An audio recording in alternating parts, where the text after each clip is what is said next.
ในกลางดึกคืนหนึ่งที่เงียบสงบของหมู่บ้านดงลึกสายลมเย็นพัดผ่านยอดไม้เป็นเสียงแผ่วเบาราวกับธรรมชาติหลับไหลอยู่ใต้ผืนฟ้าที่เต็มไปด้วยดวงดาวทว่าความเงียบสงบนั้นกลับถูกทำลายลงอย่างฉับพลันเมื่อเสียงร้องไห้ของเด็กทารกดังลั่นออกมาจากบ้านของพลานแสงและลูกข้าเกิดแล้วโว้ยพลานแสงตะโกนลั่นบ้านด้วยความดีใจขณะกำลังก้าวขึ้นเรือนเพื่อชื่นชมหน้าลูกน้อยคนแรกของตนทันใดนั้นเสียงกรีดร้องแหลมก็ดังมาจากบนเรือนความตกใจสุดขีดทำให้พลานแสงคว้าปืนพร้อมกับวิ่งขึ้นไปดูด้วยหัวใจที่เต้นและรัวแต่ภาพที่ตนพบกลับกลายเป็นฝันร้ายเมื่อพบว่าเมียและลูกน้อยนอนแน่นิ่งไร้ลมหายใจเลือดเลอะเต็มพื้นท่ามกลางความสะเทือนใจ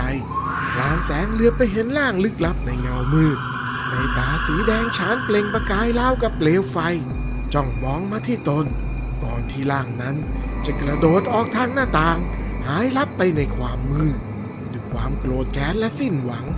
พลานแสงรีบพุ่งไปที่หน้าต่างแล้วยิงปืนออกไปอย่างไม่คิดชีวิตกระสุน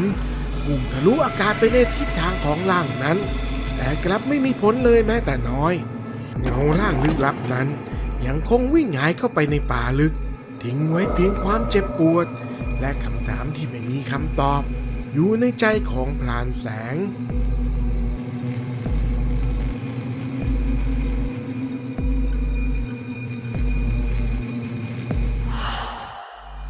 เช้าวันรุ่งขึ้นที่บ้านของพลานเดชแสงแดดอ่อนๆทอประกายลอดผ่านช่องว่างระหว่างใบไม้กลายเป็นลำแสงบางๆที่ทอดลงมาบนใบหน้าพลานเดชหยิบปืนคู่ใจขึ้นมาตรวจสอบลำกล้องอย่างละเอียดถี่ถ้วนสายตาจับจ้องด้วยความมุ่งมั่นเตรียมพร้อมสำหรับการออกล่าสัตว์ในป่าใหญ่ที่รออยู่เบื้องหน้าแต่ทันใดนั้นก็มีชาวบ้านวิ่งเข้ามาหาพลานเดชด้วยท่าทีตื่นตระหนกพลานเดชแย่แล้วรีบไปบ้านของพลานแสงเร็วเข้าผู้ใหญ่ให้ฉันรีบมาตามนะมีเรื่องอะไรกันวะพลานแสงมันเป็นอะไรหรือพลานแสงน่ะไม่เป็นอะไรหรอกจ้าแต่ลูกกับเมียนะสิชาวบ้านแสดงสีหน้าสลดและกังวลอย่างเห็นได้ชัดบ่งบอกว่าต้องมีเรื่องร้ายแรงเกิดขึ้นแน่ๆพลานเดชจึงไม่รอช้ารีบวิ่งนำหน้าชาวบ้านไปยังบ้านของพลานแสงด้วยท่าทีร้อนรนในใจเต็มไปด้วยความห่วงใยเพราะสำหรับพลานเดชแล้วพลานแสงเปรียบเสมือนพี่น้องร่วมสายเลือดทั้งคู่เติบโตมาด้วยกันอายุใกล้เคียงกันและเคยเป็นเพื่อนสนิทสนมกันมาตั้งแต่ยังเล็ก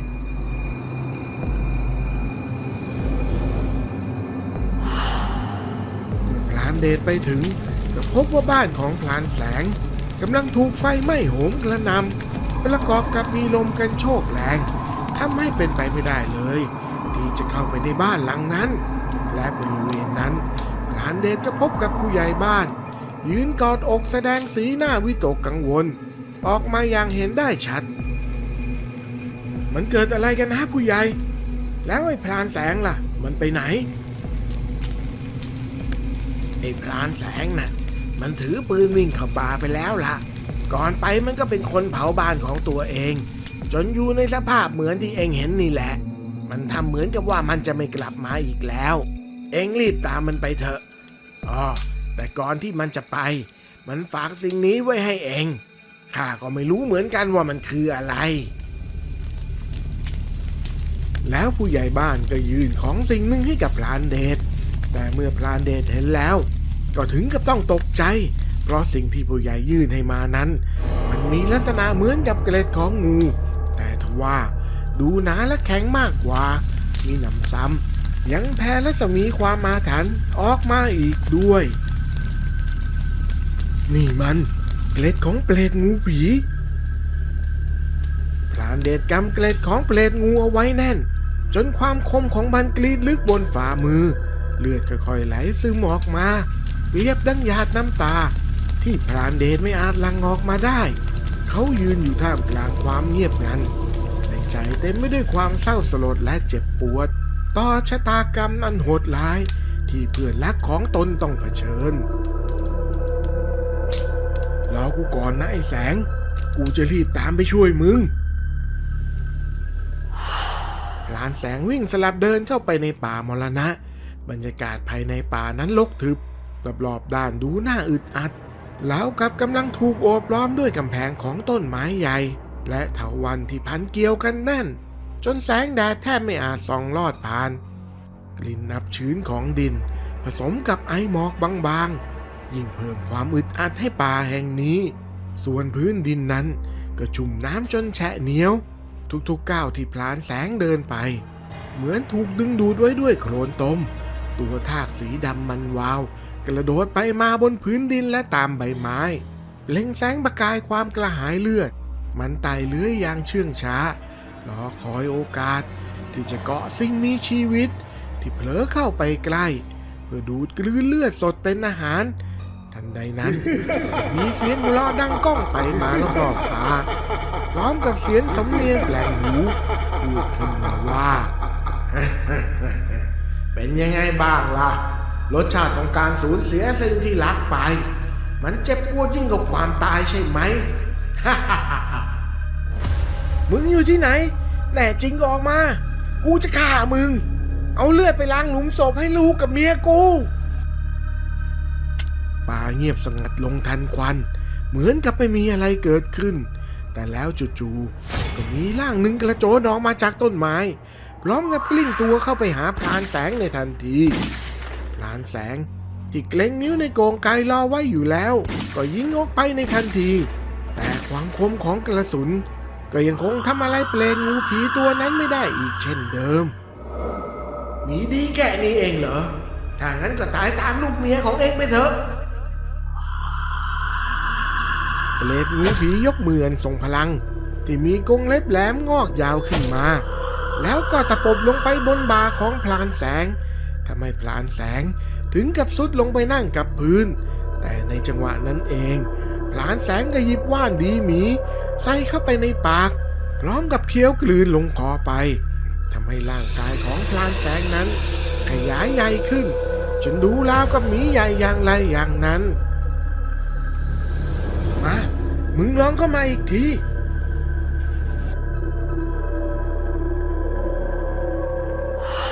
พลานเดชรีบเร่งฝีเท้าตามเข้าไปในป่ามรณะทันที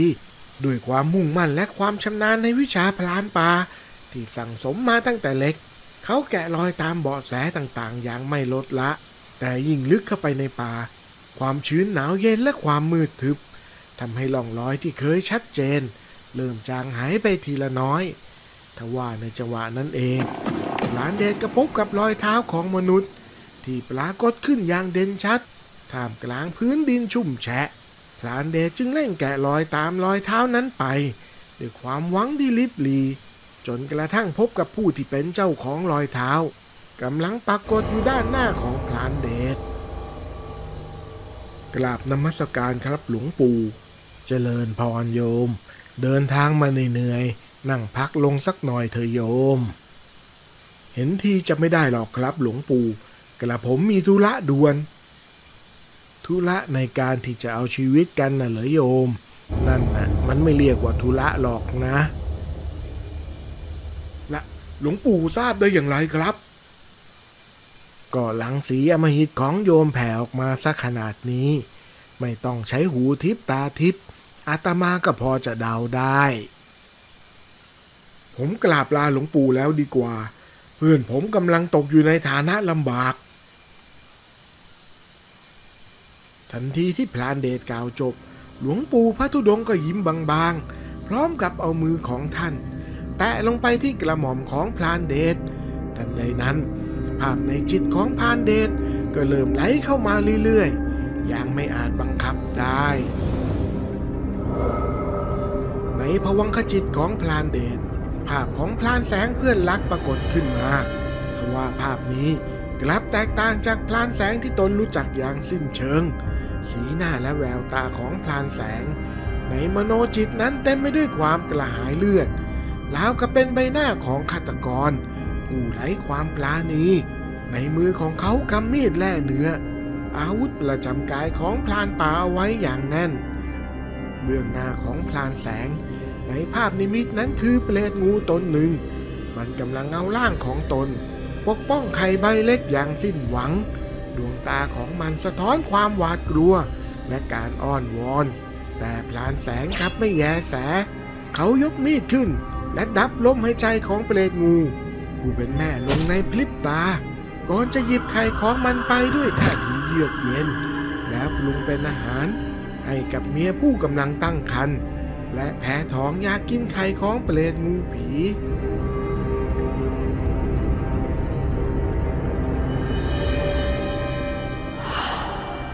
ไอ้แสงทำแบบนี้ไม่ได้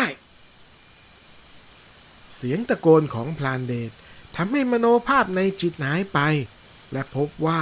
ตนเองนั้นได้กลับมาอยู่ต่อหน้าพระธุดงค์ชราแล้วหลวงปู่นี่มันกงกรรมกงเกวียนอย่างไรเล่าโยมกรรมใดใครก่อกรรมนั้นย่อมตามสนองดังคำที่ว่ากฎแห่งกรรมนั้นยุติธรรมเสมอทีนี้โยมก็เป็นผู้กำหนดชะตาตัวเองแล้วล่ะว่าจะเลือกช่วยเพื่อนหรือจะปล่อยให้เป็นไปตามกรรมพรานเดชก้มลงกราบหลวงปู่พร้อมกับเดินต่อเข้าไปยังป่าลึกเพื่อตามหาพรานแสงเพื่อนรักต่อไปในขณะที่หลวงปู่พระธุดงค์ก็ได้แต่สายหน้าถอนใจในวัฏสงสารของโลกธรรมในค่ำคืนแห่งความมืดมิดท่ามกลางป่าลึกที่เงียบงันพรานแสงผู้ซึ่งเคยเป็นพรานป่าผู้ชำนาญบัดนี้กลายเป็นชายที่เปี่ยมไปด้วยพลังมหาศาลจากการกินว่านดีหมีสมุนไพรลึกลับที่ว่ากันว่ามอบพละกำลังดุจหมีล่างยักษ์กล้ามเนื้อของเขาแน่นหนาแล้วกับถูกสร้างขึ้นใหม่ความแข็งแกร่งนี้ช่วยให้พรานแสงสามารถต่อกรกับเปรตงูได้อย่างสูสีว่าความแข็งแกร่งจากว่านดีหมีก็มีขีดจำกัดเมื่อเวลาผ่านไปฤทธิ์ของมันก็จะค่อยๆเสื่อมลงกล้ามเนื้อที่เคยเปี่ยมพลังเริ่มอ่อนล้าแรงของพรานแสงค่อยๆลดลงจนเปรตงูผีเริ่มกลับมาได้เปรียบอีกครั้งในจังหวะที่เปรตงูผีเตรียมลงมือปิดฉากชีวิตของพรานแสงนั้นพรานเดชก็ปรากฏตัวขึ้นทันเวลาพร้อมกับพุ่งเข้าไปช่วยเพื่อนรักเอ็งไม่เกี่ยวอย่าเข้ามาแสหาเรื่องมันพลากลูกพลากเมียของข้าไปนั้นก็ต้องได้รับทุกข์ทรมานใจแบบนี้อย่างสาสมพรานเดชมองหน้าเพื่อนรักที่ยังคงคุกรุ่นไปด้วยไฟโทสะแววตาแค้นเคืองพร้อมจองเวรไปทุกภพทุกชาติให้มันจบแค่นี้เถอะนะเกลอเอ๋ยปล่อยวางเสียยังไงลูกกับเมียมึงก็ไม่อาจกลับมาได้อีกแล้วมึงก็พูดง่ายถ้าลูกกับเมียมึงโดนบ้างล่ะจะยังพูดแบบนี้อีกไหมเพื่อนพอดีกูโสดหยุดไม่ต้องเถียงกันแล้วตายไปให้หมดนี่แหละความโกรธแค้นของเปรตงูผีลึกเกินกว่าจะให้อภัยมันคำรามเสียงก้องพร้อมกับฟาดกรงเล็บใส่พรานแสงอย่างแรงจนร่างของพรานแสงลอยกระเด็นไปกระแทกกับพื้นแน่นิ่งไปแล้วก็หันมาฟาดกรงเล็บใส่พรานเดชเป็นลายต่อไปแต่ในขณะที่กรงเล็บกำลังจะโดนพรานเดชนั้นเปรตผีงูก็ต้องชะงักมือเอาไว้เพราะในมือของพรานเดชมีมีดอยู่เล่มหนึ่งที่กำลังแผ่ความอาถรรพ์อันรุนแรงออกมาถึงกับชะงักไปเลยเหรอวะ เจอมีดอาคมของปู่ข้าที่ถูกบรรจุไว้ด้วยของอาถรรพ์ต่างๆเช่นตะปูตอกฟ้าโลงผมผีนางพลายขี้ผึ้งปิดตาผีเชือกประกำช้างเอาแค่นี้ก่อนดีกว่าเดี๋ยวจะลืมใคร ข้านั่นเหรอก็คือพรานเดชพรานป่าแห่งบ้านดงลึกผู้เรื่องลือยังไงล่ะใครถามเมื่อการต่อสู้ระหว่างพรานเดชและเปรตงูเริ่มต้นขึ้น พรานเดชได้ใช้สติความชำนาญในการต่อสู้ประกอบกับพลังของมีดอาคมฟาดฟันจนในที่สุดก็สามารถล้มเปลตงูผีลงได้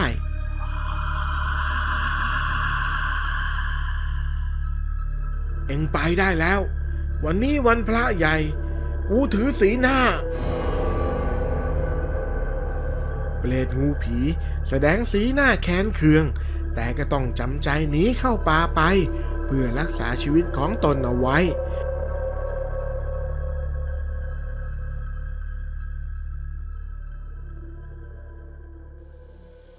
พรานเดชก็ลุกไปหาพรานแสงที่ยังคงร้องไห้เพราะความเสียใจและความแค้นทำไมมึงไม่ฆ่ามันไอ้แสงมึงก็ตั้งสติดีๆเหตุการณ์นี้มันก็เริ่มมาจากมึงไปทำลูกเมียเขาก่อนให้มันแล้วไปเถอะวะกลับไปบวชให้ลูกให้เมียเสียดวงวิญญาณจะได้ไปสู่สุคติ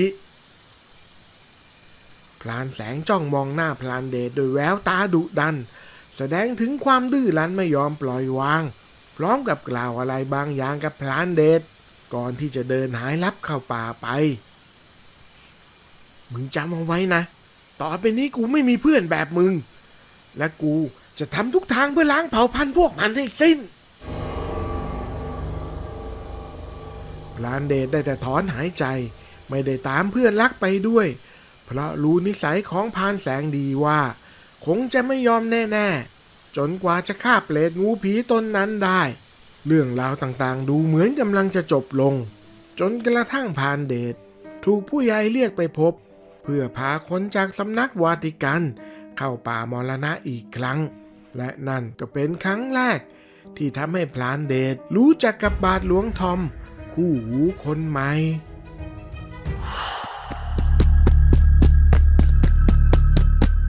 ณลำห้วยสายหนึ่งกลางป่าลึกเสียงฝีเท้าของนักวิจัยต่างชาติกำลังวิ่งย่ำริมฝั่งน้ำล้าวกับกำลังหนีตาย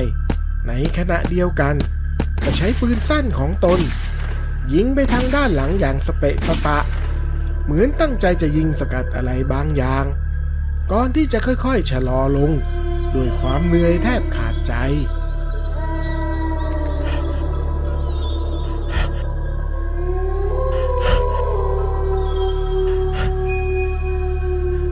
What's that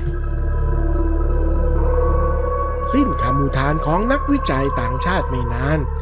จู่ๆร่างนั้นก็ปรากฏขึ้นมา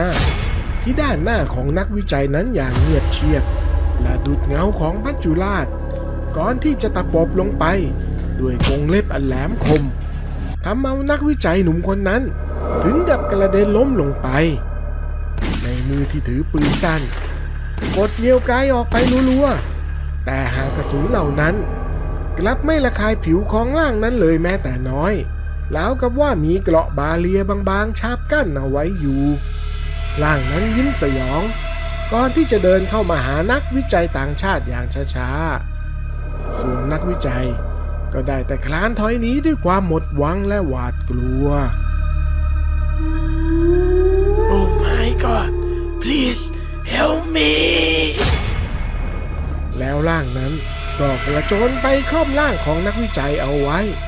ก่อนที่จะลงมือกัดกินนักวิจัยต่างชาติอย่างหิวกระหาย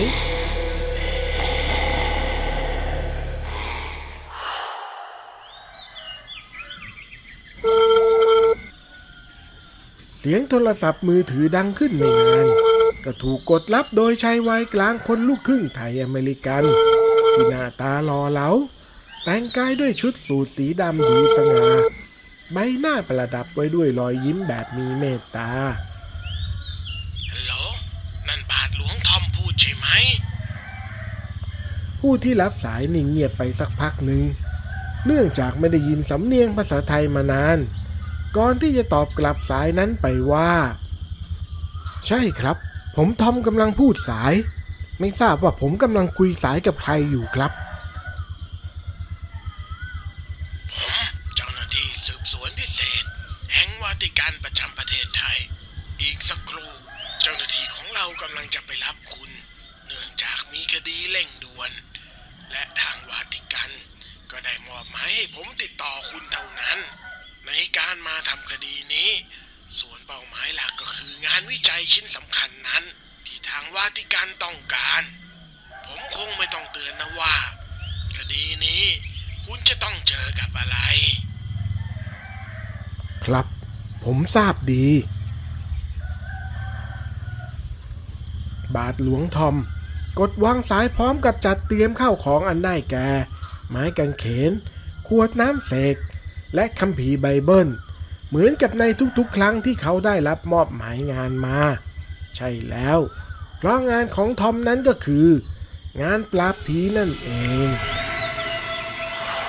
ในหมู่บ้านแห่งหนึ่งที่อยู่ใกล้กับป่าดงลึกหลานเดชหลานหนุ่มในวัยชกัน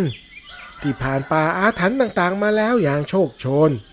ก็ได้ถูกผู้ใหญ่บ้านตามตัวมาพบเป็นการเร่งด่วนไอเดชเอ็งเตรียมตัวให้พร้อมไว้นะทางการเขาประสานมาทางข้าให้ช่วยพาคนของเขาเข้าไปในป่ามรณะอีกประเดี๋ยวก็คงมากันแล้วพลานเดชที่พร้อมจะเข้าป่าตลอดเวลาก็แสดงสีหน้าหนักใจก่อนที่จะพยักหน้ารับกับผู้ใหญ่บ้านอย่างปฏิเสธเสียไม่ได้จากนั้นไม่นานก็ได้มีรถโฟร์วิวขับเข้ามาจอดในหมู่บ้านโดยผู้ที่ลงรถมานั้นก็คือบาทหลวงหนุ่มแห่งสำนักวาติกันนั่นเอง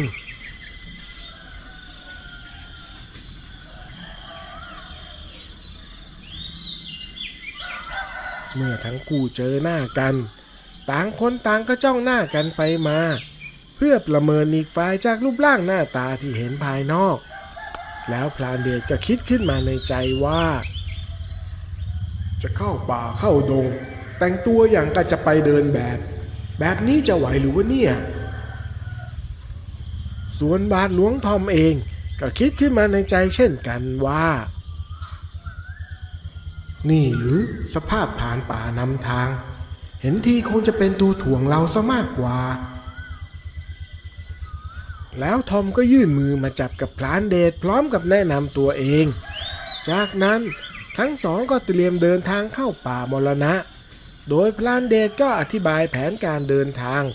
และกฎของการอยู่ป่าคร่าวๆให้กับทอมฟังป่ามรณะแห่งนี้ค่อนข้างที่จะอันตรายมากหากประมาทก็อาจจะเอาชีวิตไปทิ้งได้เลยทีเดียวคุณทอมคอยตามผมมาอย่าให้ห่างพลานเดชเรียกผมว่าทอมเฉยๆก็ได้นะไม่ต้องมีคุณเคินอะไรหรอกได้ทอมเฉยๆถ้าพร้อมแล้วเราก็ไปกันเลยพลานเดชเรียกชื่อทอมด้วยท่าทียียวนแล้วก็เดินนำเข้าป่าไปด้วยท่าทียียวนเช่นเดียวกันส่วนทอมเองก็ได้แต่สายหน้าก่อนที่จะเดินตามพลานเดชไป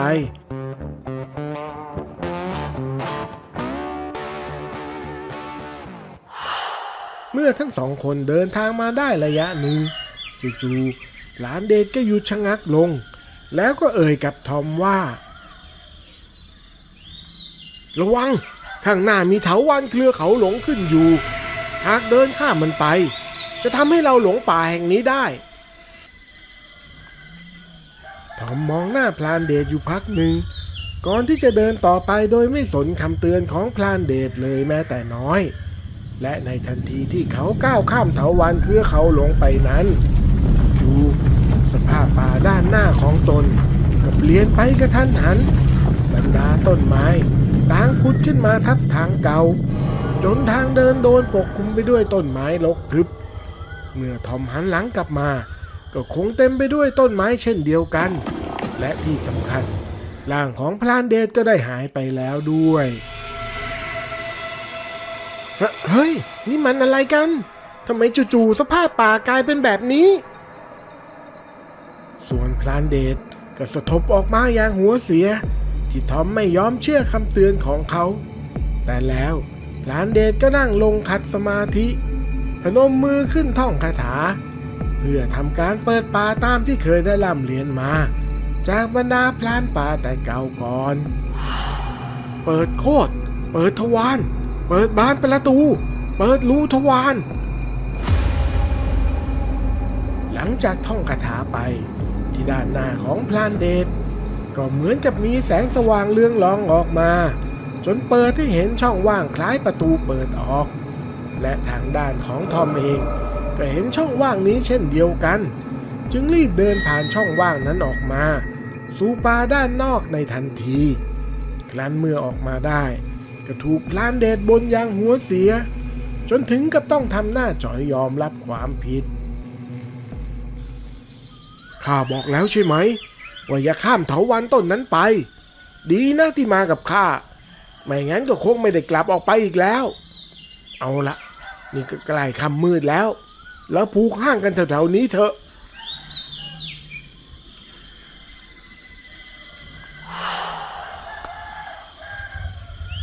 แล้วพรานเดชก็นำไม้ไผ่มาสร้างห้างพักอย่างง่ายๆโดยได้นำดินขึ้นไปวางรองพื้นก่อนที่จะจุดไฟบนห้างเพื่อกันพวกสัตว์ร้ายและแมลงต่างๆเมื่อทั้งสองคนได้อยู่บนห้างแล้วต่างคนต่างก็เงียบพร้อมกับหลับพักเอาแรงแต่แล้วพรานเดชก็เอ่ยเตือนบาทหลวงทอมอีกครั้งว่าจำเอาไว้นะทอมห้ามลงจากห้างนี้จนกว่าจะรุ่งสางไม่ว่าจะเกิดอะไรขึ้นก็ตามในคราวนี้ทอมพยักหน้ารับพร้อมกับทำสีหน้าจริงจังก่อนที่จะพลอยหลับไปด้วยความเพลียแต่แล้วในขณะที่ทอมกำลังหลับสนิทอยู่นั้นจู่ๆก็รู้สึกถึงความร้อนขึ้นมาบริเวณขาของตนจึงลืมตาตื่นขึ้นมาอย่างตกใจและก็พบว่าไฟที่พลานเดชจุดนั้นได้ลามออกมานอกกองดินที่รองพื้นห้างเอาไว้แล้ว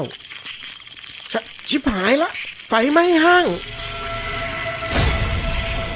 ทันทีที่ทอมตะโกนออกไปพลานเดชก็ลุกขึ้นแล้วก็รีบปีนลงมาจากห้างในทันที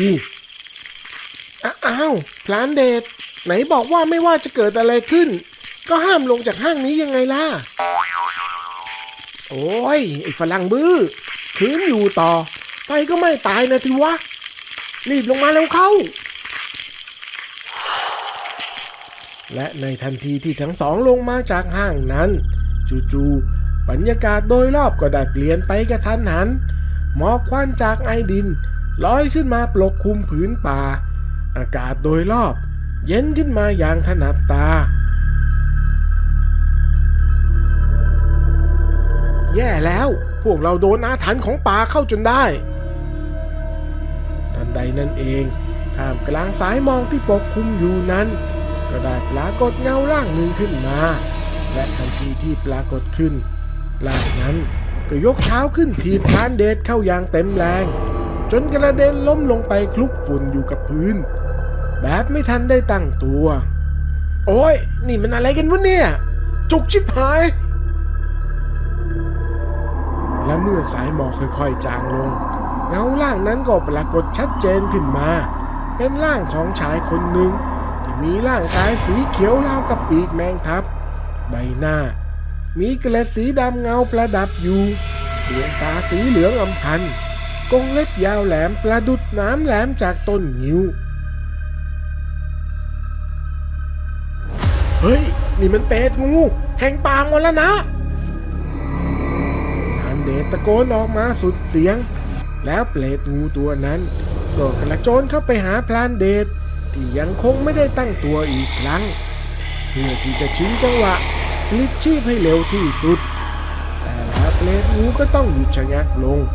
ร้องกับร้องคำรามก้องด้วยความเจ็บปวดที่แผลซ่านมาจากด้านหลังของมันในตอนนี้หลังของมันก็เหมือนกับโดนแผดเผาด้วยไฟคล้ายกับโดนน้ำกรดที่มีฤทธิ์กระกรอนชนิดหนึ่งเข้าไปและน้ำกรดนี้ก็ไม่ใช่อะไรอื่นแต่เป็นน้ำมนต์ศักดิ์สิทธิ์ที่บาทหลวงทอม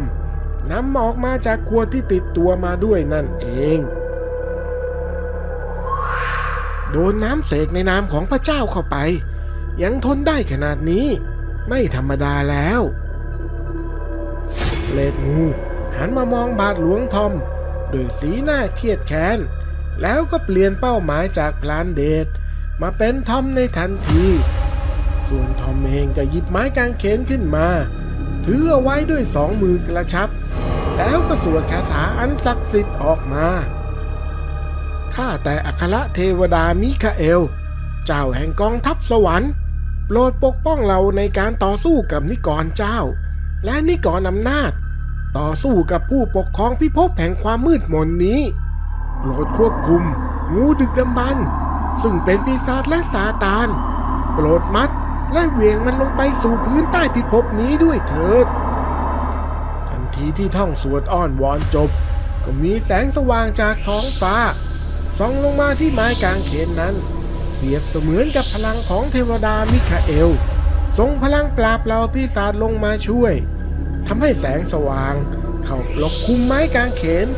แล้วก็สาดส่องไปทางเปรตงูตนนั้นในทันทีเมื่อเปรตงูโดนแสงนั้นก็ยากที่จะต้านทานเอาไว้ได้กลับถูกพลังแห่งแสงอันศักดิ์สิทธิ์กดทับร่างของมันเอาไว้แล้วกับโดนแรงดึงดูดของดาวพฤหัสกดลงไปจนไม่อาจขยับเขยื้อนไปไหนได้แล้วบาทหลวงทอมก็เดินเข้าไปหาเปรตงูก่อนที่จะถามถึงงานวิจัยชิ้นนั้น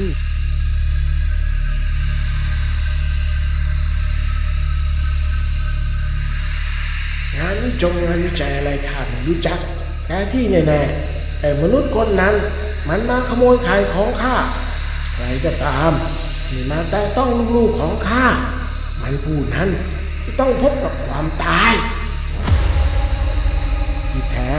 งานวิจัยนั้นก็คือไข่ของเปรตงูนั่นเองเป็นธรรมดาถ้าใครมายุ่งหรือมาทำร้ายลูกหรือครอบครัวของเราเป็นเราเองก็คงต้องโกรธอย่างแน่นอนเมื่อพิจารณาดังนั้นบาทหลวงทอมก็รู้สึกสงสารและก็ปลดปล่อยเปรตงูให้เป็นอิสระในทันทีด้วยอำนาจแห่งพระองค์ได้โปรดอภัยให้กับซาตานตนนี้ด้วยเถิด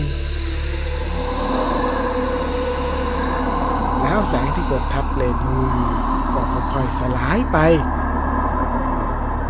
แต่ในวินาทีนั้นเปรตงูก็แสยะยิ้มขึ้นมาแล้วก็กางกรงเล็บอันแหลมคมออกมาตะปบไปที่บาทหลวงทอมในทันทีทว่าโชคดีที่บาทหลวงทอมพกคัมภีร์ไบเบิลติดตัวเอาไว้ตลอดเวลาจึงเปรียบเสมือนกับเป็นเกราะคุ้มกันกายเอาไว้แต่ถึงกระนั้นด้วยแรงตะปบก็ทำให้บาทหลวงทอมกระเด็นออกไปอยู่ดีเปรตงูเตรียมตามไปโจมตีอีกครั้งแต่ทว่าพรานเดชก็ถือมีดหมอที่ส่องประกายระยิบระยับออกมากระโดดเข้าไปแทงมีดหมออาคมเข้ากลางหลังของเปรตงูในทันทีด้วยแสงแห่งอำนาจพุทธาคมก็ทำให้เปรตงูล้มสุดลงไปตรงนั้นพร้อมกับมีควันพวยพุ่งออกมาไม่ขาดสายจนกระทั่งร่างของเปรตงูสลายหายไปอย่างไม่มีวันกลับ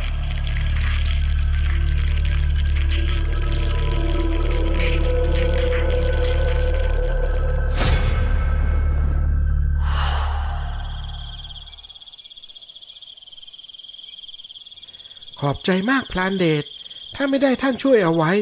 ป่านนี้ผมคงไม่รอดแล้วว่าแต่เราสองคนนี่ก็เข้าขากันดีเหมือนกันนะเรื่องขอบคุณเอาไว้ก่อนดูรอบๆตัวพวกเราก่อนสิบาทหลวงทอมมองดูรอบๆตัวก็ต้องตกใจเพราะมีดวงไฟสีเขียวหลายดวงลอยวนเวียนอยู่รอบๆพวกเขาทั้งสองหันหลังเข้าชนกันคนหนึ่งถือมีดหมออีกคนถือไม้กางเขนเตรียมพร้อมเต็มกำลังแล้วทั้งสองคนก็ตั้งท่าก่อนที่จะพูดออกมาพร้อมกันอย่างไม่ได้นัดหมายว่าเฮ้ยเร็วเว้ยเสียงฝีเท้าดังก้องขณะวิ่งด้วยความเร็วผ่านป่าลึกโดยมีดวงไฟสีเขียวลอยไล่ตามมาติดๆความรกทึบของป่าเพิ่มขึ้นเรื่อยๆจนบาทหลวงทอมเริ่มผ่อนฝีเท้าลงอย่างช้าๆเขาหันกลับไปมองที่ด้านหลังแต่ก็ไม่พบดวงไฟสีเขียวที่เคยตามมาอีกต่อไปด้วยความเหนื่อยล้าจากการวิ่งมาเป็นเวลานานเขาจึงตัดสินใจย่อนตัวลงพักใต้โคนต้นไม้ใหญ่บริเวณนั้นเฮ้ยขาดกับพลานเดชจนได้สินะ บาทหลวงทอมบนพึมพำเบาๆก่อนจะหันไปมองรอบๆเพื่อสำรวจสภาพป่าเสียงน้ำไหลกระทบหินดังแว่วมาจากที่ไกลๆบ่งบอกว่าบริเวณนั้นน่าจะอยู่ใกล้กับแหล่งน้ำหรือไม่ก็ลำธารทอมจึงเริ่มก่อกองไฟและจัดเตรียมที่พักใต้ต้นไม้ใหญ่ตรงนั้นจะเหลือก็แต่อาหารดีที่ใกล้ๆนี้มีลำธารอยู่คงจะได้อะไรมากินพอประทังได้บ้างทอมเริ่มเดินไปตามริมลำธารในป่าทึบคอยเปิดพลิกดูตามซอกหินเพื่อหาอาหารแต่ทอมก็ต้องหยุดชะงักลงเพราะก็ได้ยินเสียงแปลกๆที่ดังมาจากโพรงดินใต้ต้นไม้ใหญ่บริเวณนั้นมันคล้ายกับเสียงกลืนกินอาหารอย่างมูมามจนทำให้ทอมต้องเดินเข้าไปใกล้ๆและตัดสินใจแอบซุ่มดูอยู่บริเวณพุ่มไม้ด้านข้างนั้นเมื่อมองผ่านช่องโพรงของพุ่มไม้เข้าไปทอมก็เห็นอะไรบางอย่างที่ตนเองนั้นไม่เคยเห็นมาก่อนในชีวิตมันมีลักษณะคล้ายคนแต่มีผิวหนังสีเขียวเป็นมันเลื่อมใบหน้าผอมแหลมดวงตาสีแดงแสดงถึงความดุร้ายและที่สะดุดตาบาทหลวงทอมมากที่สุดก็คือมีแสงสีเขียวเหลืองส่องออกมาจากรูจมูกของมันในตอนนี้สิ่งมีชีวิตลึกลับนั้นกำลังกินกบและเขียดที่ยังดิ้นอยู่ในมืออย่างหิวกระหาย What the hell นี่มันตัวอะไรวะทอมอุทานออกมาเบาๆพร้อมกับกลืนน้ำลายลงคอเฮือกใหญ่ในมือกำขวดน้ำมนต์ที่พกติดตัวไว้แน่นก่อนที่จะสูดหายใจลึกพร้อมกับขยับปากท่องบทสวดมนต์พระคัมภีร์แล้วก็พุ่งออกไปจากที่ซ่อนพร้อมกับราดน้ำมนต์ใส่สิ่งมีชีวิตลึกลับนั้นเต็มแรงในนามแห่งพระเจ้าจงพินาศไปซะเสียงกรีดร้องดังก้องป่าดิ้นทุรนทุรายเหมือนกับถูกไฟลวกร่างของมันค่อยๆมีควันสีดำลอยออกมาเหมือนกับกำลังจะมอดไหม้แต่ก่อนที่ทอมจะทันจัดการต่อจู่ๆก็เหมือนกับมีเสียงระฆังดังเบาๆขึ้นมาในจิตของทอมเสียงนั้นสงบเย็นอย่างน่าประหลาดทอมจึงรีบหันหลังกลับไปดูก็พบกับพระธุดงค์ชรารูปหนึ่งเดินมาพร้อมกับไม้เท้าในมือหยุดเถิดโยมพระธุดงค์ชราเอ่ยเสียงเรียบนิ่งแต่กระแฝงไว้ด้วยพลังบางอย่างที่ไม่ใช่การกดข่มหรือกดดันแต่เหมือนกับพลังของการคลับกล่อมจิตใจมากกว่าทอมจึงหยุดมือลงอย่างไม่รู้ตัวเจ้าผีโพรงตนนี้มันไปทำอะไรให้โยมเดือดร้อนหรือโยมถึงได้พยายามจะเอาชีวิตมันก็ไม่ได้ทำอะไรผมหรอกหลวงปู่แต่หน้าที่ของบาทหลวงแบบผมนั้นก็คือกำจัดปีศาจให้หมดสิ้นหลวงปู่พระธุดงค์ชรายิ้มน้อยๆให้กับทอมพร้อมกับกล่าวอะไรบางอย่างที่ทำให้ทอมต้องเก็บเอาไปคิดโยมลองพิจารณาผีโพงที่โยมเห็นอยู่ตรงหน้านี้สิแค่เพียงรูปลักษณ์ของเขาไม่เหมือนกับของเราก็ไม่ได้หมายความว่าจิตใจของเขานั้นจะชั่วร้ายเหมือนอย่างที่โยมคิดผีโพรงตนนี้หากเราช่วยนำทางมันก็จะพบกับแสงสว่างแห่งธรรมได้ในสักวันหนึ่งโยมต้องเรียนรู้ว่าความเมตตาอาจมีพลังมากกว่าการทำลายล้างนะผีโพรงหยุดดิ้นทุรนทุรายพอได้รับแสงบางๆจากพลังพุทธคุณของหลวงปู่มันคลานเข้าไปหาหลวงปู่พระธุดงค์ชราช้าๆก่อนที่จะพนมมือไหว้ท่านโดยความสำนึกในบุญคุณแล้วร่างของผีโพรงก็ค่อยๆอันตรธานหายไปบาทหลวงทอมยืนมองภาพตรงหน้าอย่างตกตะลึงเขาไม่เคยคิดมาก่อนเลยว่าจะเห็นสิ่งที่เขาคิดว่าเป็นปีศาจนรกมากราบไหว้ใครสักคนด้วยความเคารพพระธุดงค์ชรายิ้มบางให้กับบาทหลวงทอมก่อนจะถือไม้เท้าเดินลับหายเข้าไปในป่าทิ้งไว้เพียงความสงบที่แฝงไว้ด้วยคำสอนอันลึกซึ้งเหตุการณ์ครั้งนี้ได้เปิดมุมมองใหม่ในใจของบาทหลวงทอมให้ตระหนักว่านอกเหนือจากการทำลายล้างยังมีพลังแห่งความเมตตา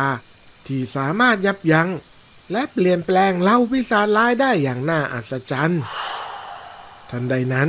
เสียงฝีเท้าหนักๆดังมาจากพงหญ้าด้านหลัง พลานเดชปรากฏตัวขึ้นพร้อมกับเป้สะพายหลังใบใหญ่สีหน้าของเขาดูกังวลและมุ่งมั่นอย่างประหลาดบาทหลวงทอมเจอจนได้นะผมตามหาตั้งนานเอ้านี่งานวิจัยที่กำลังตามหาพลานเดชโยนกระเป๋าเป้ใบใหญ่ลงพื้นทำให้บาทหลวงทอมหันขวับไปมองเชิงตำหนิที่ไม่ได้ทนุถนอมของที่อยู่ในกระเป๋าเป้ใบนั้นพลานเดชระวังหน่อยในนี้มีไข่ของเปลวงูผีอยู่นะถ้าเกิดมันแตกขึ้นมาจะรับผิดชอบกันไหวเหรอบาทหลวงทอมกล่าวพร้อมกับเดินเข้าไปหยิบกระเป๋าเป้ใบใหญ่ขึ้นมาแต่ทันทีที่กระเป๋าสัมผัสกับมือของเขาจู่ๆมันก็เปล่งแสงวูบวาบออกมา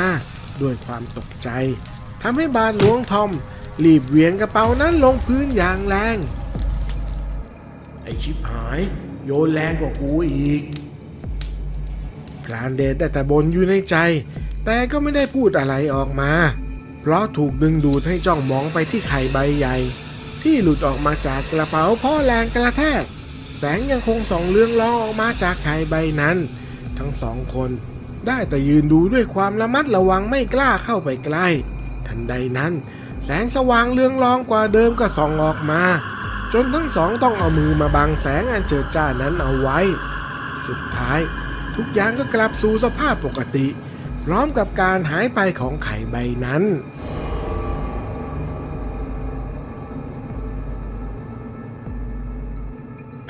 พลานเดชไข่หายไปไหนพลานเดชถึงกับสะดุ้งตกใจรีบก้มลงดูวางขาตัวเองทันทีก็พบว่าทุกอย่างยังคงอยู่เหมือนเดิมจึงยิ้มด้วยความโล่งใจก่อนที่จะเงยหน้าตอบบาทหลวงทอมไปแต่ก็ต้องตกใจอีกครั้งเพราะในตอนนี้กลับมีผีเปรตงูตัวน้อยยืนอยู่ที่ด้านหลังของบาทหลวงทอมทอมข้างหลังทอมรีบหันขวับกลับไปก็พบว่าเปรตงูตัวน้อยยืนมองไปมารอบๆด้วยความอยากรู้อยากเห็นก่อนที่จะจ้องมองบาทหลวงทอมตาไม่กระพริบทันใดนั้นก็มีเสียงฝีเท้าหนักๆวิ่งเข้ามาทอมจึงหันกลับไปดูอีกครั้งก็พบว่าต้นเสียงฝีเท้าก็คือพลานเดชที่กำลังถือมีดหมออาคมพุ่งเข้ามาพร้อมเข้าจู่โจมเปรตงูในทันทีมีดหมอของพลานเดชถูกหยุดลงโดยไม้กางเขนของบาทหลวงทอมทั้งสองคนใช้กำลังดันกันไปมาคนหนึ่งต้องการจะเค้นฆ่าแต่อีกคนนั้นกลับต้องการที่จะปกป้องทอมหลีกไปให้ผมจัดการกับมันนี่สิ้นเรื่องสิ้นราวเถอะคืนปล่อยเอาไว้ต่อไปมันจะต้องสร้างความเดือดร้อนแน่ๆเห็นทีจะไม่ได้หรอกพลานเดชเด็กน้อยไร้เดียงสาแบบนี้จะใจดำฆ่าได้ลงคอเชียวหรือทอมตัดไฟเสียใต้ต้นลมดีกว่านะโอ้ยพลานเดชรู้สึกเจ็บที่ขาจึงก้มลงไปดูก็พบว่าเด็กน้อยเปรตงูกำลังแทะขาของพลานเดชอย่างเมามันอย่ามาทำพ่อหนูนะนี่น่ะอะไรนะคนไหนพ่อเองใช่คนนี้ไหมพลานเดชชี้มือไปยังบาทหลวงทอมส่วนเด็กน้อยเปรตงูก็พยักหน้ารับพร้อมกับยิ้มให้บาทหลวงทอมทำให้พลานเดชถึงกับหัวเราะออกมาจนลืมเรื่องการฆ่าฟันกันไป ยินดีด้วยนะทอมแบบนี้ได้มีลูกทันใช้แน่นอนทีนี้จะเอายังไงต่อล่ะบาทหลวงทอมถอนหายใจยืนกอดอกสายหน้าด้วยความเหนื่อยใจก่อนจะพูดกับพลานเดชด้วยน้ำเสียงที่ปนความอับอายและความสับสนนี่มันเรื่องบ้าอะไรอีกล่ะเนี่ยเด็กงูนี่มาเรียกผมว่าพ่อแล้วผมต้องรับผิดชอบยังไงดีล่ะก็ต้องดูแลนะสิหรือจะปล่อยให้ไปหากินเองในป่าแบบนี้มันอันตรายทั้งเด็กทั้งคนอื่นที่เดินป่าเลยนะทอมมองเด็กงูผีตัวเล็กกำลังจ้องมองเขาด้วยดวงตากลมโตที่ดูใสซื่อไร้เดียงสาอย่างน่าประหลาดแต่ทันใดนั้นจู่ๆก็มีแสงส่องสว่างอยู่บนท้องฟ้า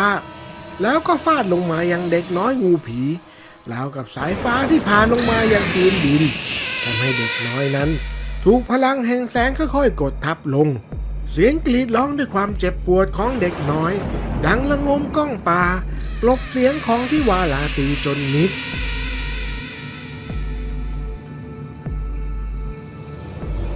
งแห่งเทพมิคาเอลใครกัน ทอมจำอาจารย์คนนี้ได้อยู่ไหม แล้วก็มีบาทหลวงชราคนหนึ่งเดินออกมาจากหลังต้นไม้ใหญ่แต่งกายเหมือนกับทอมทุกประการแต่ทว่ากลับเป็นสีขาวล้วนอันแสดงถึงความบริสุทธิ์อาจารย์เซบาสเตียนท่านลดพลังลงก่อนเถอะเด็กงูตนนี้ไม่ได้ชั่วร้ายอย่างที่ท่านคิดเจ้ากลายเป็นคนอ่อนแอแบบนี้ตั้งแต่เมื่อไหร่ฮะทอมปีศาจก็คือปีศาจเป็นข้ารับใช้ของพวกซาตานไม่ว่ามันจะอยู่ในร่างของเด็กหรือว่าคนแก่มันก็คือปีศาจพรานเดชเห็นดังนั้นก็เตรียมวิ่งเข้าไปจัดการกับบาทหลวงชราแต่ก็ถูกทอมห้ามเอาไว้เพราะยังไงเสียบาทหลวงชราก็เคยเป็นอาจารย์ของตนลงไปก่อนพรานเดชตอนนี้เป็นอีพีของผมปล่อยให้ผมจัดการเองบาทหลวงทอมก้าวออกไปข้างหน้าอย่างมั่นคงในมือกำไม้กางเขนเอาไว้แน่นพร้อมกับคุกเข่าลงสวดอ้อนวอนต่อพระผู้เป็นเจ้าข้าแด่พระบิดาของข้าพเจ้าทั้งหลายพระองค์สถิตในสวรรค์โปรดประทานอภัยแก่ข้าพเจ้าเหมือนข้าพเจ้าให้อภัยแก่ผู้อื่นโปรดช่วยข้าพเจ้าไม่ให้แพ้การผจญและโปรดช่วยให้พ้นจากความชั่วร้ายเถิดทันใดนั้นก็มีแสงสว่างเปล่งออกมาจากไม้กางเขนแล้วกับพระเป็นเจ้าได้รับรู้ในคำอ้อนวอนของบาทหลวงทอมแสงสว่างเจิดจ้าบนท้องฟ้าจนทำให้แสงจากเทวดามิคาเอลที่กำลังกดทับเปรตงูน้อยตัวนั้น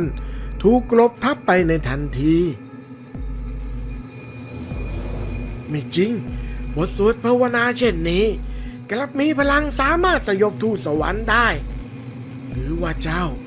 สามารถสื่อกับพระองค์ได้โดยตรงแล้วบาทหลวงเซบาสเตียนค่อยๆก้าวถอยหลังด้วยความหวาดกลัวต่ออำนาจอันยิ่งใหญ่ที่อยู่เหนืออำนาจของทูตสวรรค์ของตนสุดท้ายเขาจึงสงบจิตลงและยอมคุกเข่าต่อหน้าบาทหลวงทอมที่เป็นอดีตลูกศิษย์โดยไม่รู้สึกละอายแต่อย่างใดเพราะเขาตระหนักดีว่าสิ่งที่เขายอมสยบนั้นหาใช่บุคคลแต่เป็นอำนาจแห่งพระผู้เป็นเจ้าและสุดท้ายก็ยอมล่าถอยกลับไปยังสำนักวาติกันประจำประเทศไทยโดยไม่กล่าววาจาใดเลยแม้แต่น้อยเสียงปรบมือของพรานเดชดังขึ้นไม่ขาดสายแสดงความชื่นชมต่อบาทหลวงทอมผู้เป็นสหายขณะที่เด็กน้อยงูผีเห็นดังนั้นก็พยายามเลียนแบบท่าทางของพรานเดชอย่างเก้ๆกังๆจนทำให้ทั้งบาทหลวงทอมและพรานเดชหัวเราะอย่างชอบใจในความไร้เดียงสานั้นก่อนที่ทุกคนจะหยุดหัวเราะลงชั่วขณะเพราะเสียงท้องร้องของเด็กน้อยงูผีแล้วก็กลับมาหัวเราะกันต่ออีกครั้ง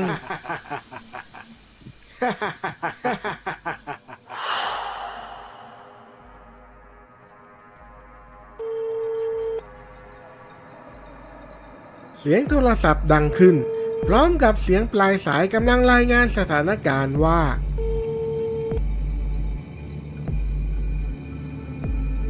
ท่านครับตอนนี้บาทหลวงเซบาสเตียนที่ท่านส่งไปนั้นปฏิบัติภารกิจล้มเหลวและเป็นที่แน่นอนแล้วว่าบาทหลวงทอมนั้นไม่ได้อยู่ฝ่ายเราอีกต่อไปแล้วขอท่านโปรดมอบหมายคำสั่งในให้ด้วยครับไม่มีเสียงตอบรับจากผู้รับสายแต่กลับเป็นเสียงทุบโต๊ะดังๆแทนพร้อมกับเสียงคำรามแผ่พล่านในลำคอไอ้บาทหลวงทอมมึง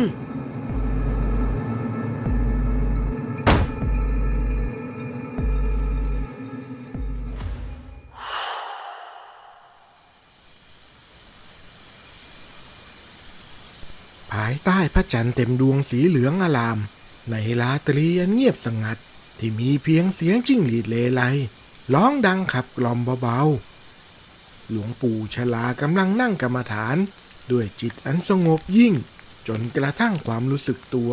ว่ามีร่างกายนี้อยู่หายไปลมหายใจที่เคยไหลเข้าไหลออกช้าๆดับสนิทลงอย่างสิ้นเชิงแถ ทนที่มาด้วยกำลังของสติและสมาธิอันเข้มข้นที่ส่งให้ดวงจิตของท่านสว่างไสวอยู่ภายในและบังเกิดภาพนิมิตของพรานเดชและสหายขึ้นมาภายในนิมิตของหลวงปู่ท่านได้ยินเสียงหายใจหอบทีของทอมราวกับว่ากำลังแย่งอากาศเฮือกสุดท้ายของโลกใบนี้ไป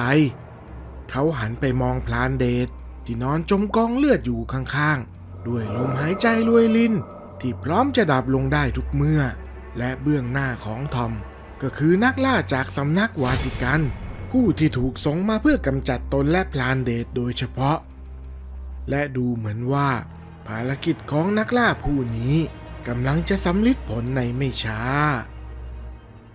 หลวงปู่ลืมตาออกจากสมาธิช้าๆทบทวนภาพที่ปรากฏในอนาคตตังสยานหรือยานยังรู้อนาคตตอนแรกท่านได้แต่นิ่งเฉยหลงตกต่อวัฏจักรแห่งสังสารวัฏแต่เมื่อพิจารณาอย่างที่ถ้วนแล้วท่านกลับพบว่า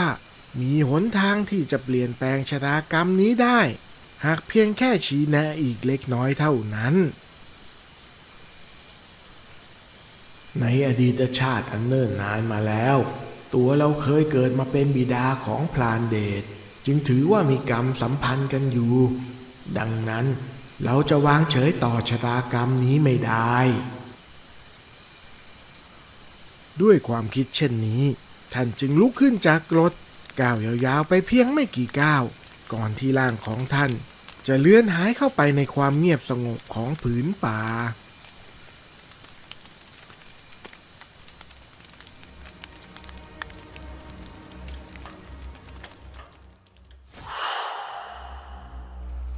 ใต้แสงจันทร์ที่ทอประกายกระจ่างพรานเดชเดินลัดเลาะไปตามลำธารใกล้กับบริเวณที่ทอมและเด็กงูน้อยพักอยู่ความเย็นของสายน้ำและเสียงจิ้งหรีดเลไลดังแว่วช่วยปลอบประโลมความเหนื่อยล้าของจอมพลานได้เป็นอย่างดีไม่นานนักพรานเดชก็สามารถจับปลาสดๆขึ้นมาได้จากในน้ำในใจก็คิดถึงเด็กงูน้อยที่ตนเพิ่งเจอรอข้าอีกประเดี๋ยวนะป่านนี้คงหิวจนทนไม่ไหวแล้วกระมัง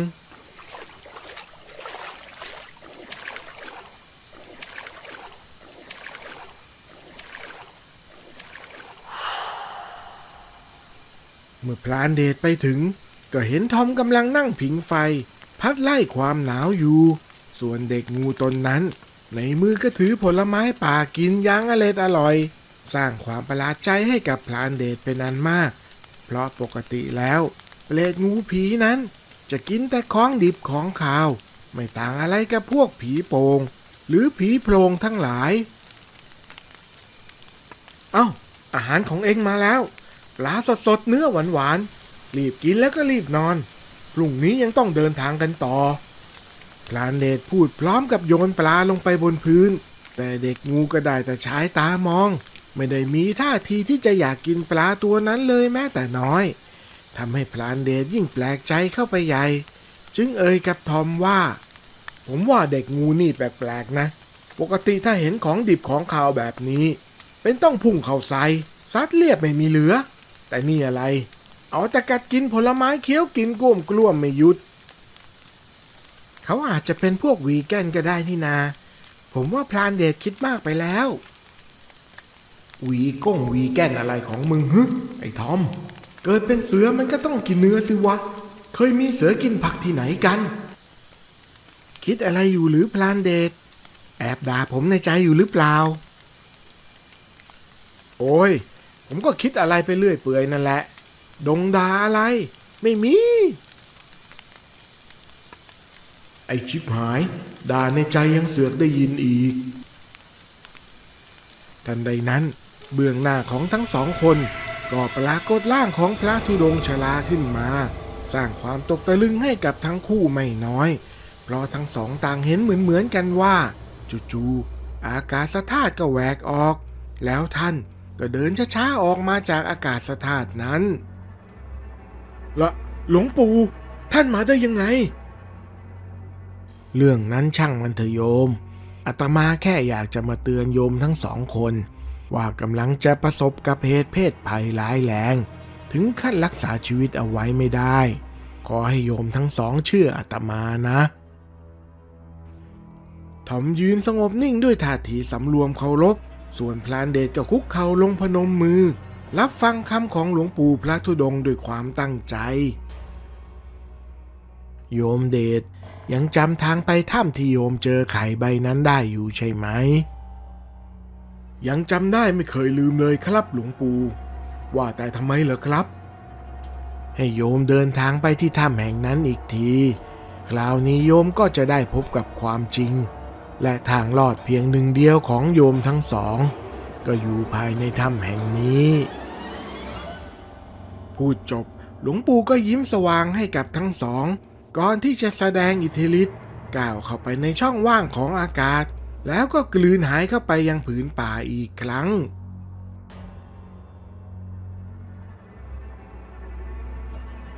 หลวงปู่อย่าเพิ่งไปข้าขอหวยเฮ้ยไม่ทันซะละ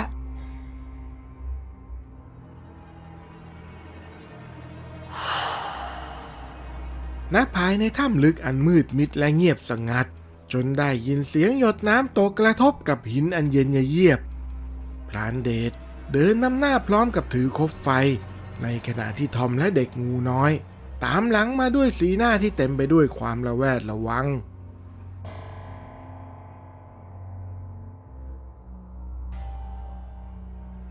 ผมรู้สึกเหมือนมีอะไรกำลังจ้องมองพวกเราอยู่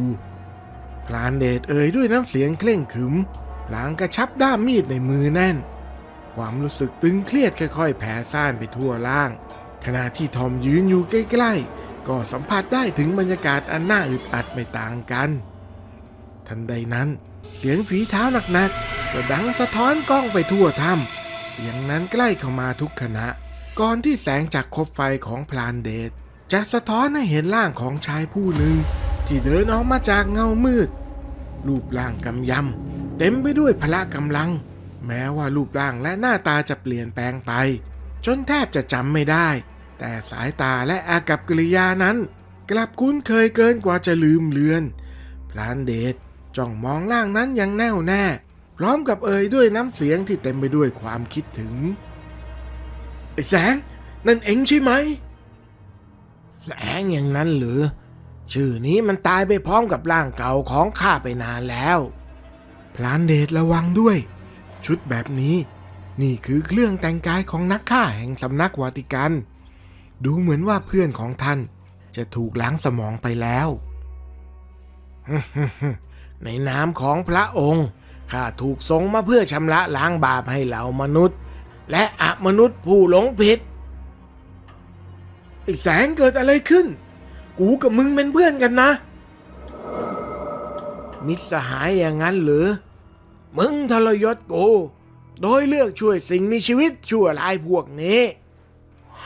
พรานแสงคำรามลั่นด้วยความเกลียวกราดก่อนจะดึงหอกยาวออกมาจากด้านหลังหอกเล่มนั้นหาใช่อาวุธธรรมดาไม่เพราะมันถูกขุดขึ้นมาพร้อมกับซากของนักบุญในตำนานพลังศักดิ์สิทธิ์ที่แฝงอยู่ในหอกนี้ทำให้มันเปรียบเสมือนอาวุธแห่งเทพเจ้าน่าเกรงขามและทรงอำนาจเกินกว่าจะมองข้ามพรานเดชหนีไปเร็วท่านไม่มีทางต้านอาวุธศักดิ์สิทธิ์นี้ได้ทอมตะโกนบอกคู่หูด้วยน้ำเสียงตื่นตระหนกใบหน้าเต็มไปด้วยความหวาดหวั่นขณะเดียวกันพรานเดชเริ่มถอยหลังเตรียมจะพละหนีไปทว่าในชั่วพริบตาแสงเจิดจ้าก็พลันสว่างวาบขึ้นมาจากปลายหอกเสียงแหวกอากาศดังสะท้อนก้องไปทั่วถ้ำทุกสิ่งเกิดขึ้นอย่างรวดเร็วจนพรานเดชไม่ทันได้ตั้งตัวในที่สุดจอมพรานหนุ่มผู้ขนองไพรก็สุดตัวลงไปนอนจมกองเลือดกับพื้นพรานเดชทอมพุ่งเข้าใส่พรานแสงด้วยความโกรธแค้นสุดขีดแต่ก่อนที่เขาจะทันได้ประชิดตัวกลับทุกฟาดกลับด้วยหอกศักดิ์สิทธิ์ที่เปล่งประกายอันน่าเกรงขามความต่างชั้นของพละกำลังนั้นทำให้ร่างของทอมลอยกระเด็นไปอย่างไร้ทิศทางก่อนจะกระแทกเข้ากับผนังอย่างแรงเสียงดังสะท้อนไปทั่วพื้นถ้ำอันดำมืดไม่ต้องกลัวไอ้หนูประเดี๋ยวเสร็จธุระกับเองข้าจะไปกวาดล้างเผ่าพันธุ์ของพวกเองให้สิ้นพรานแสงเดินย่างสามขุม เข้าไปหาเด็กงูที่กำลังตัวสั่นด้วยความหวาดกลัวสุดขีดสายตาของพลานแสงจ้องมองเหยื่ออยังไร้ความปราณีในขณะที่มือกำลังจะเอื้อมไปคว้าร่างเล็กนั้นขึ้นมาทันใดนั้นเสียงสนั่นกึกก้องก็ดังขึ้นทั่วถ้ำณปลายอุโมงค์อันมืดมิดบัดนี้ปรากฏแสงเรืองรองเจิดจ้าสว่างออกมาพลานแสงชะงักไปเล็กน้อยแต่มือที่เอื้อมไปจับเด็กงูกลับเร่งความเร็วขึ้นแล้วกับจะตัดบทจบทุกอย่างก่อนที่จะมีอะไรเข้ามาขวางแต่แล้วร่างกายของพลานแสงก็พลันหยุดนิ่งแข็งค้างไปโดยไร้สาเหตุแม้ว่าพลานแสงจะรวบรวมพละกำลังทั้งหมดในตัวก็ยังคงไม่อาจจะขยับเขยื่อนได้มือที่เคยมั่นคงและทรงพลังนั้นบัดนี้กับสันละลิกในขณะที่ความกลัวเริ่มเข้ามาก่อกินในจิตใจอันตายด้านของพลานแสงช้าๆกล้ามากที่บังอาจมาทำร้ายลูกหลานของข้าพญานาคราชเสียงที่เต็มเปี่ยมไปด้วยพลังอำนาจดังขึ้นพร้อมกับร่างของพญานาคราชที่ร่างกายเรืองแสงอันศักดิ์สิทธิ์ออกมาจนกลบแสงของหอกศักดิ์สิทธิ์จนมิดเจ้าไม่ใช่เปรตงูผีหรอกหรือเสียงพูดอันสั่นเครือดังลอดออกมาจากของพลานแสงแต่ไม่ทันที่จะจบประโยคก็โดนพิษของพญานาคพ่นใส่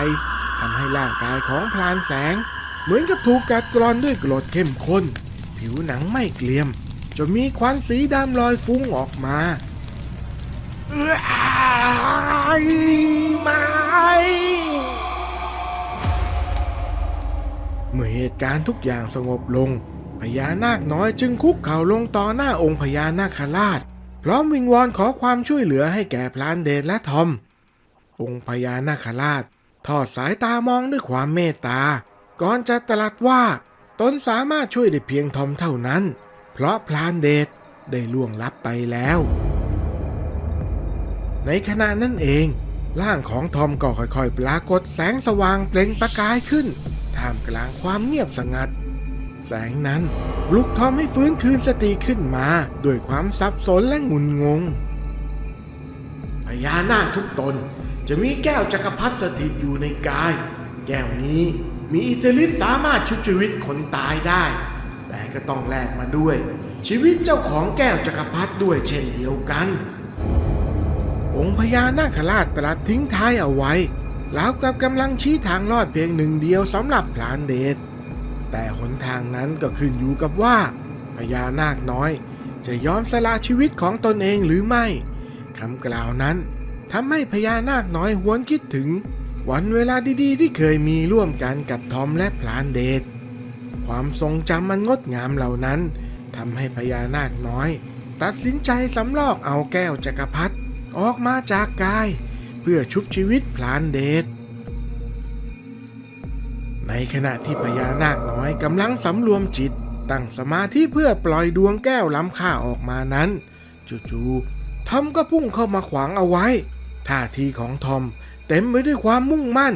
ราวกับว่าไม่อาจยินยอมให้พญานาคน้อยทำเช่นนั้นได้พ่อไม่ต้องห้ามผมจะช่วยพลานเดชพ่อไม่ได้ห้ามเจ้าแต่มันมีอีกวิธีหนึ่งที่ง่ายกว่าทอมหยิบแก้วไม้ใบหนึ่งขึ้นมา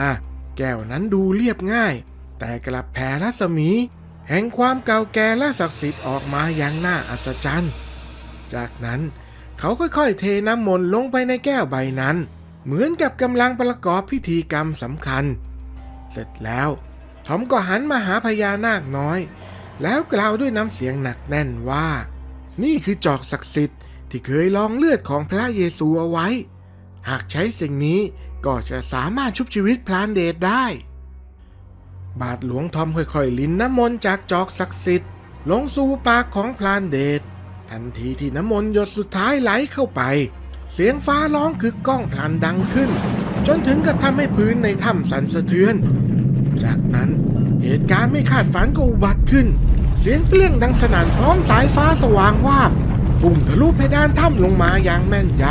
ำสายฟ้าฟาดตรงสู่ร่างของพลานเดชกลิ่นไหม้ฉุนจากเนื้อถูกไฟเผาลอยฟุ้งอยู่ในอากาศ ควันจางๆที่เหมือนกับไอน้ำค่อยๆลอยเอื้อยออกมาจากร่างนั้นทั้งทอมและพญานาคน้อยมองภาพเบื้องหน้าด้วยความตื่นตะลึงก่อนที่หมอกควันจะจางลงเผยให้เห็นร่างของพลานเดชที่กำลังลุกขึ้นนั่งช้าๆดวงตาเต็มไปด้วยความงุนงงพร้อมกับทำจมูกฟุดฟิตไปมาทอมได้กลิ่นอะไรไหมเหมือนใครกำลังย่างหมูกระทะอยู่แถวๆนี้เลยทอมและพญานาคน้อยซบตากันอยู่ครู่หนึ่งก่อนที่ทั้งสองจะระเบิดเสียงหัวเราะออกมาพร้อมกันเหมือนกับพวกเขากำลังปลดปล่อยความตึงเครียดทั้งหมดที่สะสมเอาไว้ออกมา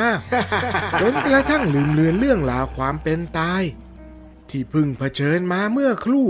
อย่างหมดสิ้น